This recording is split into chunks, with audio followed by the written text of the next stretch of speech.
Welcome to our channel. Today we how to download and configure CrowdStrike Falcon client for endpoints, full guide step by step clearly. To download and configure the CrowdStrike Falcon client for endpoints, begin by accessing the official CrowdStrike website. Log into your CrowdStrike Falcon account using your credentials. Once logged in, navigate to the support section located in the top menu. Select Downloads from the drop-down options. On the Downloads page, locate the Falcon sensor that corresponds to your operating system. Click on the download link for your specific OS version. The download will commence, wait for it to complete and find the file in your Downloads folder.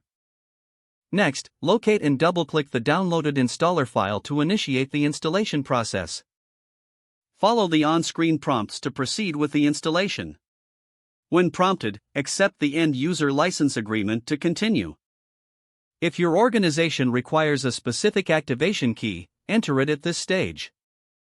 Once the installation is complete, the Falcon client will automatically start. You may need to restart your device for the changes to take effect. To verify the installation, access the system tray and look for the CrowdStrike Falcon icon. Right-click the icon to open the context menu and select About to confirm that the client is running.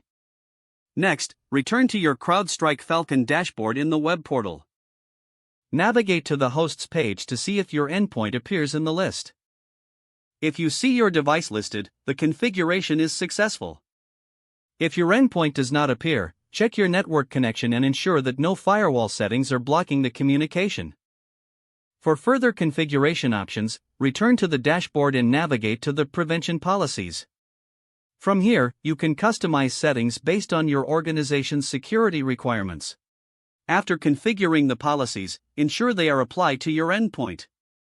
Finally, monitor the status and alerts provided by the Falcon dashboard to maintain optimal security for your endpoints. If the page does not load, refresh the browser or try again in a private or incognito window. Make sure you are using the correct email address, then retype it carefully to avoid small typos. If your password is not accepted, use the reset option and create a new strong password you can remember.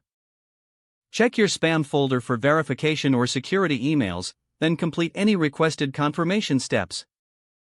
Enable two-factor authentication if available to improve account security and reduce unauthorized access risk.